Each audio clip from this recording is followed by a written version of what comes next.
तो स्वागत है आपका। आप देख रहे हैं न्यूज़ वन इंडिया में, आपके साथ तहसीन फातिमा। कोरोना वैक्सीन से खबर की शुरुआत करते हैं। कोरोना वैक्सीन पर एक बड़ी खबर मिली है। दरअसल कोविड वैक्सीन के रेट तय कर दिए गए हैं। कोविशील्ड वैक्सीन की कीमत तय कर दी गई है। राज्य सरकारों को 400 रुपए में कोविशील्ड वैक्सीन मिलेगी। ये इस वक्त की अहम और बड़ी खबर आपकी टीवी स्क्रीन पर। वहीं प्राइवेट अस्पतालों के लिए 600 रुपए में कोविशील्ड वैक्सीन दी जाएगी। सीरम इंस्टीट्यूट की है कोविशील्ड वैक्सीन। तो इस वक्त की बड़ी खबर आपकी टीवी स्क्रीन पर। अब वैक्सीन का रेट निर्धारित कर दिया गया है। अब वैक्सीन का रेट निर्धारित कर दिया गया है, यह सार्वजनिक है।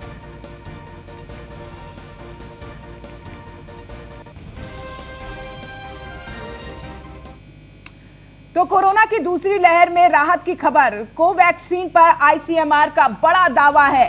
यूके ब्राजील वेरिएंट में भी असरदार है कोवैक्सीन। तो आईसीएमआर ने यह दावा किया है, ज्यादातर वेरिएंट पर कोवैक्सीन असरदार है। आईसीएमआर ने यह कहा है। ये इस वक्त की बड़ी खबर आपकी टीवी स्क्रीन पर। कोवैक्सीन से डबल म्यूटेंट स्ट्रेन भी खत्म हो रहा है। तो इस वक्त की अहम खबर आपके टीवी स्क्रीन पर। तो सबसे ज्यादा असरदार कोवैक्सीन है, आईसीएमआर ने यह दावा किया है। तो इस वक्त की बड़ी खबर, ये वैक्सीन से जुड़ी बड़ी खबर आपकी टीवी स्क्रीन पर।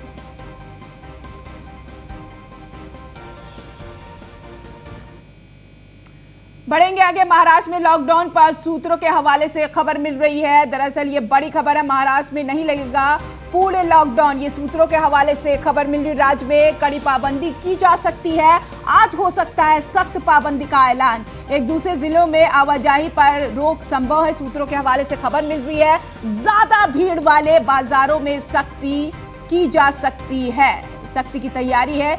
बेवजह घर से बाहर निकलने पर जुर्माना भुगतना पड़ेगा। जुर्माना संभव है। तो इस वक्त की अहम जानकारी आपकी टीवी स्क्रीन पर। तो बेवजह घर से अगर बाहर निकले तो जुर्माना संभव है। महाराष्ट्र में लॉकडाउन पर सूत्रों के हवाले से यह खबर है। पूरे लॉकडाउन तो नहीं लगेगा, लेकिन पाबंदियां जरूर यहां पर की जाएगी, सख्ती जरूर की जाएगी और उसका पूरी तरीके से आपको पालन करना है। राज्य में कड़ी पाबंदी हो सकती है। आज हो सकता है पाबंदी का ऐलान। सूत्रों के हवाले से यह खबर मिल रही है। एक दूसरे जिलों में आवाजाही पर रोक संभव है, जिससे कोरोना का खतरा ना बढ़े। तो इसको लेकर सख्त पाबंदी हो सकती है। जरूरत पड़ने पर ही आप जा सकते हैं इधर उधर।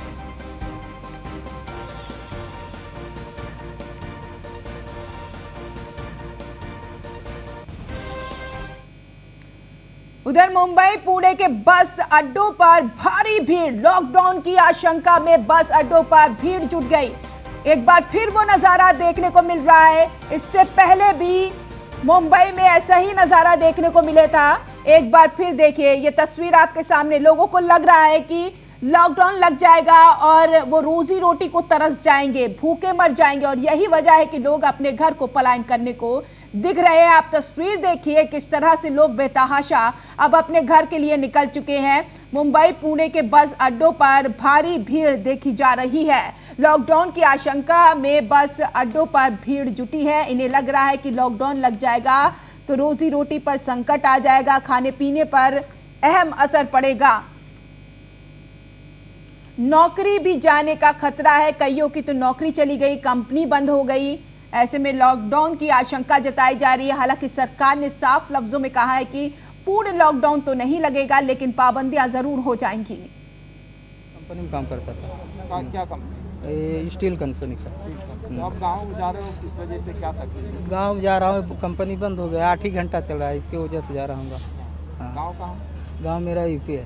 टिकट हो गया? हाँ आराम से हो गया, आसानी से? हाँ ठीक है सर। तो पिछली बार लॉकडाउन हुआ था जब भी गए थे गाँव, तो हाँ। पिछली बार थोड़ी तकलीफ हुई कि इस बार आसानी से सब काम?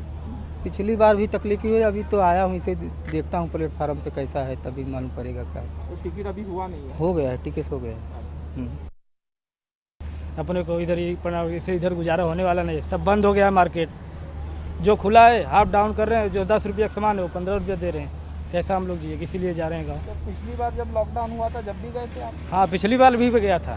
मेरा सेठ हाथ ही उठा लिया, बोला कि जा, मेरे से मतलब नहीं। 10 दिन देखा, 15 दिन देखा, तो पिछली बार भी पलायन के डर से, लॉकडाउन के डर से ये पलायन कर रहे हैं। हालांकि अगर लॉकडाउन लग जाएगा तो पलायन करने में दिक्कत होगी और यही वजह है कि पहले ही ये अपने घर को निकल चुके हैं। किसी का टिकट कंफर्म है, किसी का कंफर्म नहीं है, लेकिन ये लॉकडाउन के डर से अब अपने घर की ओर निकलने लगे। इनका ये साफ तौर पर कहना, कंपनी बंद हो गई है तो खाने पीने का इंतजाम कैसे होगा, कमाएंगे नहीं तो खाएंगे कैसे, और यही वजह है कि अपने घर की तरफ कूच करते हुए ये लोग दिखाई दे रहे हैं। तस्वीर आपके सामने है, बस अड्डों पर भारी भीड़ है, लोग सोशल डिस्टेंस के साथ भी खड़े हुए हैं, मास्क लगा रखे हैं, यानी कि जागरूकता ज़रूर है। लेकिन एक चीज़ का भय है कि लॉकडाउन लग जाएगा तो काफ़ी परेशानियाँ आ जाएंगी और ऐसी परेशानियां आएंगी कि खाने के लाले पड़ जाएंगे, और यही वजह है।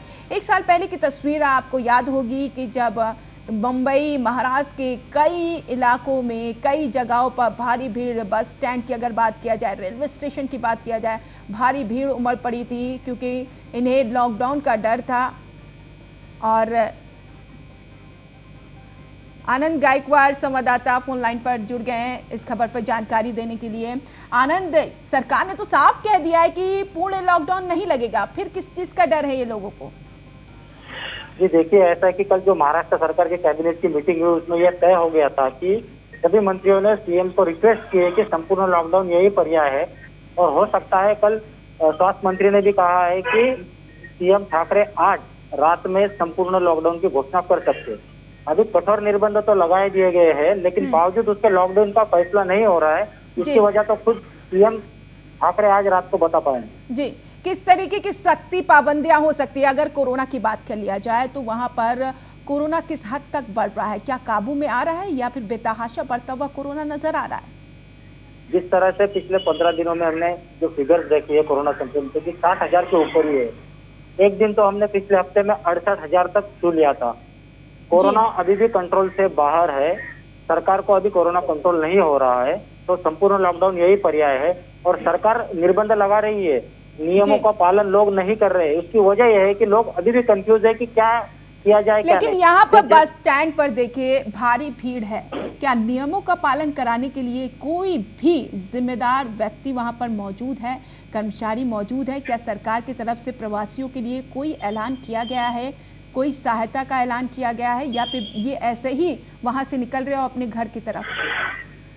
जी देखिए, आरटीपीसीआर और एंटीजन टेस्ट ये दो ही सरकार की तरफ से किए जा रहे हैं। बाकी ऐसी एक्स्ट्रा कोई फैसिलिटीज इन यात्रियों को नहीं दी जा रही है। उनको रोका भी नहीं जा रहा है, उनको तकलीफ ना हो ऐसा कुछ भी नहीं किया जा रहा है। लेकिन लोकल एडमिनिस्ट्रेशन के लोग ही यात्रियों के वहाँ पे बस स्टैंड हो, रेलवे स्टेशन हो, एयरपोर्ट हो, लोकल एडमिनिस्ट्रेशन के लोग, उनको जो कोविड के तहत नियमों के तहत जो गाइडलाइन जारी की गई है उसी का पालन हो रहा है। एक्स्ट्रा फैसिलिटीज कुछ भी यात्रियों को नहीं दी गई। जी, लेकिन अगर यहाँ पर बसों की बात कर लिया जाए और तमाम यात्रियों की बात कर लिया जाए, किस तरीके की परेशानियां यात्रियों के सामने आ रही है? जी, यात्रियों के सामने सबसे बड़ी परेशानी ये है कि गाड़ियों के टिकट कंफर्म नहीं हो रहे हैं, गाड़ियों की संख्या कम है, तो यात्री बिना टिकट ही घुसने का प्रयास कर रहे हैं। लेकिन कोविड के नियमों के तहत जब तक आपके पास कंफर्म टिकट नहीं है तो आपको ट्रेनों में नहीं जाने दिया जा रहा है। बसों की तो बात अलग है, बस महाराष्ट्र की हदों तक जाएगी, लेकिन जो महाराष्ट्र के बाहर जाने वाले यात्री है उनके लिए दिक्कतें आ रही है कि उनको टिकट कंफर्म नहीं हो रहा। शुक्रिया आनंद तमाम जानकारी के लिए। और इस बीच लखनऊ से खबर मिल रही है, टीम 11 के साथ सीएम योगी ने बैठक की है। सीएम ने रेमडेसिविर इंजेक्शन की आपूर्ति की समीक्षा की है। तो लाइफ सेविंग दवाओं को लेकर सीएम का सख्त निर्देश है, दवाओं की कालाबाजारी करने वालों पर सख्त कार्रवाई हो, ये उन्होंने साफ लफ्जों में कहा है। ऐसे लोगों को पकड़ने के लिए डीजीपी टीम गठित करे। सीएम ने कहा है लाइफ सेविंग दवाओं की लगातार मॉनिटरिंग की जाए, ये भी आदेश दिया है। सीएम योगी आदित्यनाथ ने रेमडेसिविर उत्पादनकर्ता कंपनियों से लगातार संपर्क करते रहे, ऑक्सीजन रिफिल केंद्रों में अधिकारियों की तैनाती हो, ये भी कहा है ताकि ऑक्सीजन की कमी न हो, ऑक्सीजन का वितरण पारदर्शी ढंग से सुनिश्चित हो, ये भी कह दिया है। सीएम योगी आदित्यनाथ ने ऑक्सीजन टैंकर को जीपीएस से जोड़ा जाए ताकि पता लगाया जा सके कि ऑक्सीजन का कहां पर ज्यादा इस्तेमाल हो रहा है। ऑक्सीजन प्लांट्स पर पर्याप्त पुलिस बल तैनात किया जाए ताकि ऑक्सीजन की भी चोरी या कालाबाजारी ना हो। एसके वाजपेयी संवाददाता फोन लाइन पर जुड़ गए हैं खबर पर जानकारी देने के लिए। एसके वाजपेयी, ये जो जरूरी दिशा निर्देश दिए गए वो काफी है सिस्टम को दुरुस्त करने के लिए? बिल्कुल, सीएम योगी आदित्यनाथ खुद संक्रमित हैं, लेकिन बावजूद इसके लगातार वो टीम 11 के साथ बैठक कर रहे हैं और प्रदेश भर का फीडबैक ले रहे हैं, जिसके बाद आगे का दिशा निर्देश भी जारी कर रहे हैं। आज जिस तरीके से सीएम योगी आदित्यनाथ ने टीम 11 की बैठक में कई महत्वपूर्ण बिंदु थे जिनकी जानकारी ली, जिसके बाद जो दिशा निर्देश दिए वो निश्चित ही महत्वपूर्ण है। सबसे बड़ी बात यह है, थोड़ा सा राहत भी है कि उत्तर प्रदेश में पिछले 3 दिनों से लगातार जो रिकवरी रेट है वो बढ़ा है। जहां 3 दिन पहले 9,041 था, दूसरे दिन करीब 10,000 हुआ और कल का 12,000 था और आज का रिकवरी रेट 14,000 है, जिसके बारे में मुख्यमंत्री ने भी जानकारी दी और साफ किया कि प्रदेश के लोगों को चाहिए कि वो अपने आप पर संयम रखें और सरकार का सहयोग करें, जो गाइडलाइन है उसका फॉलो करें। साथ ही साथ में ये रिकवरी रेट बढ़ रहा है तो जल्द ही चीजें सामान्य होंगी। और उसके अलावा मुख्यमंत्री योगी आदित्यनाथ ने एक और चीज साफ की, उत्तर प्रदेश में कहीं कोई लॉकडाउन लगाने जैसी उत्तर प्रदेश सरकार के विचार में नहीं है। केवल जो कोरोना कर्फ्यू जो वीकेंड का लगाया गया है उसी को सरकार इंप्लीमेंट करा रही है और सभी लोग इसका पालन करें। साथ ही साथ अफसरों को भी मुख्यमंत्री ने निर्देश दिया कि जो भी हॉस्पिटल्स हैं उसमें जो खाली बेड हैं उनकी संख्या को लोगों को बताया जाए, वहां पर इसको इंटीग्रेटेड सिस्टम के जरिए लोगों को इसकी जानकारी दी जाए कि कितने बेड्स ऐसे हैं जो खाली हैं जहां मरीजों को भर्ती किया जा सकता है। जहां तक ऑक्सीजन का सवाल है उसको लेकर लगातार उत्तर प्रदेश सरकार, जो भारत सरकार से ऑक्सीजन उत्तर प्रदेश को आवंटित हुई है उसको लेकर लगातार हम काम कर रहे हैं और कहीं ना कहीं हर वो कोशिश कर रहे हैं जिससे सभी हॉस्पिटल्स को ऑक्सीजन मिले और साथ ही साथ जो इसकी कालाबाजारी है उसको रोका जा सके, उसके निर्देश भी मुख्यमंत्री ने अफसरों को दिए हैं। साथ ही साथ में ठीक है, इसके बाद बहुत शुक्रिया तमाम जानकारी के लिए। कोरोना के आंकड़े लगातार बढ़ते जा रहे हैं और ऐसे में रोजाना 2 लाख से ज्यादा नए केस सामने आ रहे हैं। ऐसे में इस वायरस को कैसे रोका जाए, इन सब पर बात करने के लिए हमारे साथ जुड़े हैं डॉक्टर DR राय, पूर्व महासचिव IMA हैं। आपका स्वागत है सर न्यूज़ 1 इंडिया पर। सर, सबसे पहले ये बात करेंगे कि आखिर कोरोना इस कदर बढ़ क्यों रहा है, क्या है इसके पीछे की वजह? फातिमा जी, सबसे बड़ी बात यह है कि जिस प्रकार से आपने देखा कि इसने वायरस में म्यूटेशन हुआ, डबल म्यूटेशन हुआ और जब ये म्यूटेशन हुआ तो ये वायरस ज्यादा इन्फेक्टिव हो गया। जो पिछले 2020 के अंदर हमने इसकी इन्फेक्शन की रेट देखी थी उससे इसकी इन्फेक्शन की रेट बहुत ही ज्यादा हो गई और म्यूटेशन भी देखिए, रोज रोज ये म्यूटेशन अपना रूप बदल रहा है। ये सबसे बड़ी आश्चर्य की बात यह है और कभी नहीं सोचा था कि इतनी महामारी हमको भुगतनी पड़ेगी। 2020 को देश ने बहुत अच्छी तरह से लड़ा और जनता ने पूरा साथ दिया।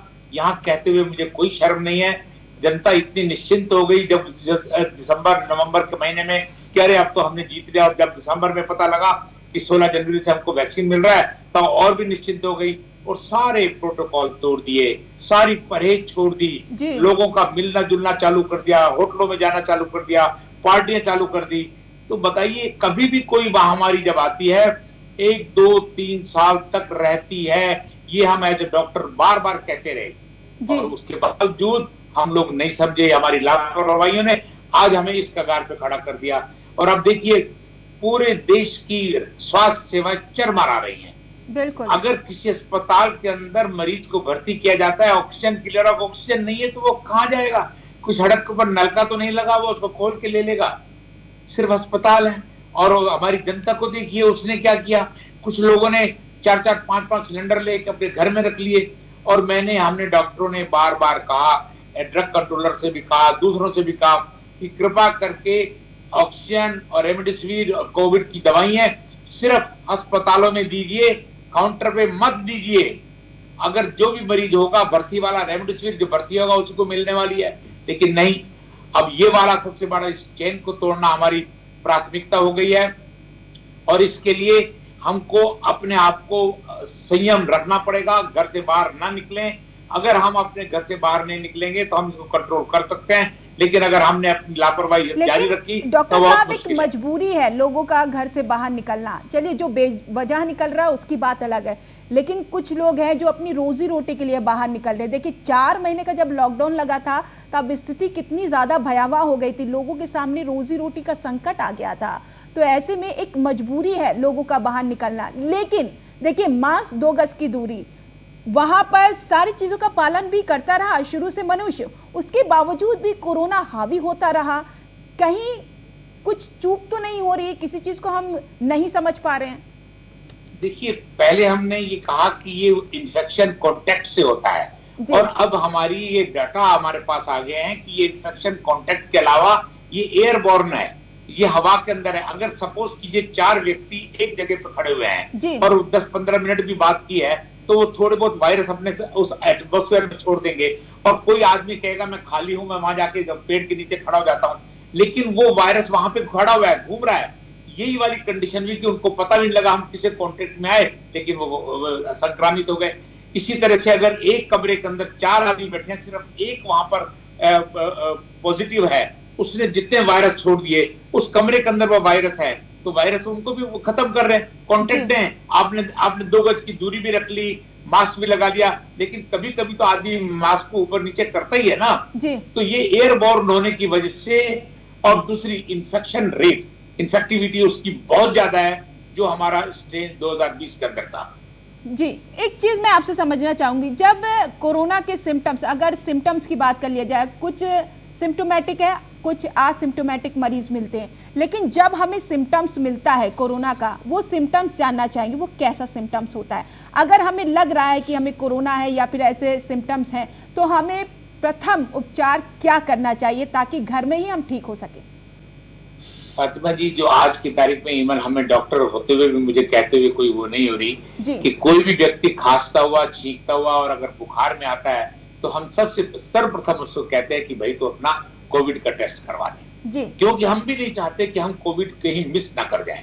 और दूसरी बात, अगर किसी भी व्यक्ति को खांसी जुकाम अगर किसी के कांटेक्ट में आया है और पता लग गया कि उसको कोरोना था, उनसे हमारा रिक्वेस्ट है, अपने आप को पैनिक में न डालें, अपने घर पे रहें, ऑब्जर्व करें, टेम्परेचर नाप कर नोट करते रहें, अच्छा खाना लें, आराम करें और अपना कोविड का टेस्ट करा लें। और हर कोई कोविड टेस्ट, 90% कोविड पॉजिटिव आने के बावजूद हमको अस्पताल जाने की जरूरत नहीं पड़ रही है। हमारे 90% पेशेंट घर में आइसोलेशन में ठीक हो रहे हैं, लेकिन हमें, और दूसरा पल्स ऑक्सीमीटर ले लीजिए, ताकि उससे आप अपनी ऑक्सीजन लेवल देखते रहे, सैचुरेशन। अगर ऑक्सीजन लेवल आपका 94-95 पे बना हुआ है, आपको टेम्परेचर 99 आ रहा है, सांस लेने में कोई तकलीफ नहीं हो रही है, घर पे रहिए, थोड़ा बहुत रहेगा, 5-6 दिनों के अंदर आप खुद अपने आप को नॉर्मल फील करेंगे। अगर इत्तेफाक से आप देखते हैं कि सांस में तकलीफ हो रही है, आपका टेम्परेचर 103-104 पे जा रहा है और आपका ऑक्सीजन लेवल भी नीचे आ रहा है, तब आपको अस्पताल जाने की आवश्यकता है। अब दूसरी बात, जो एसिम्प्टोमेटिक 90% पेशेंट हम कहते हैं पॉजिटिव होते हैं, उनको लिए सरकार ने भी, प्राइवेट अस्पतालों ने भी अपनी ऐप चालू कर दी है। हम लोग उनको मॉनिटर घर पे ही कर रहे हैं, सुबह शाम उनसे पूछ लेते हैं, मिस्टर एक्स आपकी तबीयत कैसी है, आपका टेम्परेचर कितना है, आपका ये कितना है। अच्छा, किसी मरीज को अगर घर में आइसोलेट, माफी चाहती हूँ बीच में रोक रही हूँ, क्योंकि मैं चाहूंगी कि आप ऐड कर लीजिए, किसी मरीज को घर में ही आइसोलेट किया गया है, लेकिन जो घर में मेंबर्स हैं उन्हें कितना खतरा है, उन्हें कैसे बचना होगा इस चीज से? फातिमा जी, उनको हर हालत में बचना है। देखिए, ये एक ऐसी बीमारी आई है जिसने माँ को बेटे से अलग कर दिया, बीवी को हस्बैंड से अलग कर दिया, भाई को अलग कर दिया, बहन को अलग कर दिया, कोई एक दूसरे के पास नहीं जा रहा है। मजबूरियां हैं कि हम लोग 2 कमरे के मकान में रहते हैं। सर्वप्रथम तो आप ये कीजिए, जो व्यक्ति बीमार है उसको अलग कमरा दे दीजिए जिसके अंदर लेटरिन बाथरूम अटैच्ड हो। अगर इत्तेफाक से नहीं है तो आप उस लेटरिन बाथरूम को जब भी वो यूज करो उसको सैनिटाइज कीजिए और उसका खाना पीना अलग कर दीजिए, उसके परहेज करिए। और घर के अंदर आप लोग मास्क के बिना मत रहिए अगर आपके घर में जगह इतनी ज्यादा नहीं है। लेकिन एक चीज देखिए, आपने कहा खाना पीने में तो बर्तन का यूज होता है ना सर, कहते हैं ना ये छुआछूत की बीमारी है। अब उस बर्तन को धोने के लिए किस तरीके का हम उपाय करें? देखिए, उसके लिए गर्म पानी के अंदर बर्तन को डाल दीजिए, या ज्यादा से ज्यादा, जो कि बहुत मुश्किल है, हम लोग एक बड़े निम्न मध्यम श्रेणी के लोग ज्यादा है हमारे पास, तो आप वहां से जो दूसरी जो प्लेटें आती हैं प्लास्टिक वाली या दूसरी जो कप आती हैं वो ले लीजिए, उसको उठा के डिस्पोज कर दीजिए। लेकिन कभी भी नहीं हो सकता आप उसका खाना दरवाजे पर रख दीजिए, उसको नॉक करो भी तुम अपना खाना उठा लो, तो थोड़ी दूरी तो रह गई ना आपकी। जी जी उसके बाद वो खाना बर्तन बाहर रख देगा, आप बर्तन उठा के गर्म पानी के अंदर डाल दीजिए, कोई दिक्कत ही नहीं है। लेकिन मास्क मास्क मास्क ये जरूर रखिए और अपने घर में सैनिटाइजर लगा ले आइए, सैनिटाइज करते रहिए हाइपोक्लोराइड से। जहां पर उनके हैंडल्स को कीजिए, दरवाजे को कीजिए, जहां पर वो रहता है उसको कीजिए। यही एक सबसे बड़ा उपाय है। और जवान बच्चों को बुजुर्गों से दूर रखिए। पहले ये वाला इन्फेक्शन बच्चों में नहीं था, अब ये इन्फेक्शन बच्चों में भी आने लग गया है। हम लोग फातिमा जी बहुत बड़ी महामारी से जूझ रहे हैं। हमको जनता का सपोर्ट चाहिए, जनता का सहयोग चाहिए। आप पैनिकी होकर अपने आप को खतरे में न डालें, अपने चाहने वालों को न डालें, अपने समाज को न डालें, संयम रखें। बिल्कुल सही बात आप कर रहे हैं डॉक्टर D.R. राय, आप बहुत अच्छी बात कर रहे हैं और बहुत अच्छा संदेश हमारे दर्शकों तक पहुंचा रहे हैं। वक्त मेरे पास इतना ही है सर, बहुत शुक्रिया, आपने हमसे बातें की, तमाम सवालों का बहुत सही जवाब दिया। तो वाकई अगर आपको इस इन्फेक्शन से बचना है तो आपको एहतियात बरतना होगा। एहतियात वो है जो आप भली भांति जानते हैं। मास्क लगा के रखिए, जैसा कि डॉक्टर साहब ने बताया है, 2 गज की दूरी बना के रखिए, सैनिटाइज का इस्तेमाल करते रहिए, तब आप इस इन्फेक्शन से बच सकेंगे। खैर, इसी के साथ आगे बढ़ेंगे तो वहीं नोएडा से खबर मिल रही है, रेमडेसिविर की कालाबाजारी पर पुलिस का एक्शन। रेमडेसिविर की कालाबाजारी करने वाला व्यक्ति गिरफ्तार किया गया, ये तुरंत एक्शन लिया गया है। मौके से रेमडेसिविर के 105 इंजेक्शन वहीं 1.5 लाख रुपए बरामद हुए हैं। पुलिस ने कई विदेशी कंपनियों के भी इंजेक्शन बरामद किए हैं। कोरोना मरीजों को 80,000 तक में बेचे जा रहे थे injection. Crime branch police, sector 20 थाना पुलिस की संयुक्त कार्रवाई है। तो बड़ी सफलता यहां पर टीम को मिली है। उस शख्स को भी गिरफ्तार किया गया है। ये कानूनन जुर्म है और ऐसे में NSA लगना तय है, गैंगस्टर लगना एक्ट तय है। इस पर सीएम योगी आदित्यनाथ ने आदेश दिया था। माननीय आयुक्त महोदय तथा उच्च अधिकारियों के निर्देशन में गौतम बुद्ध नगर पुलिस को कोविड-19 से संबंधित दवाइयों की कालाबाजारी में एक अहम सफलता मिली है। दिनांक 20 अप्रैल 2021 को रचित घई नाम के एक व्यक्ति को क्राइम ब्रांच, थाना सेक्टर 20 की टीम और औषधि निरीक्षक द्वारा गिरफ्तार किया गया। यह व्यक्ति मूल रूप से दिल्ली का निवासी है और मार्च 2021 से यह नोएडा में निवास कर रहा था और रेमडेसिविर की कालाबाजारी कर रहा था। यह दिल्ली तथा अन्य जगहों से जो है दवाइयां ला रहा था और मुख्यतः जो है यह चंडीगढ़ से दवाइयों के इसके द्वारा लाया जाना प्रकाश में आया है और दवाइयों के स्रोत के विषय में जानकारी की जा रही है। इस व्यक्ति से 105 वाइल्स रेमडेसिविर के इंजेक्शन, कुछ कैश व व्हीकल बरामद हुआ है और उक्त प्रकरण में ड्रग्स एंड कॉस्मेटिक्स एक्ट और IPC की सुसंगत धाराओं में अभियोग पंजीकृत किया गया है। माननीय आयुक्त महोदय, बरेली से खबर मिल रही है, स्वास्थ्य विभाग पर कोरोना के आंकड़े छिपाने का आरोप लगा है। स्वास्थ्य विभाग को नहीं 600 से ज्यादा मरीजों की जानकारी, मरीजों के बारे में कोविड कमांड सेंटर को नहीं जानकारी। 600 मरीज कहां है, बरेली स्वास्थ्य विभाग को नहीं मालूम है। ये बड़ी लापरवाही स्वास्थ्य विभाग की।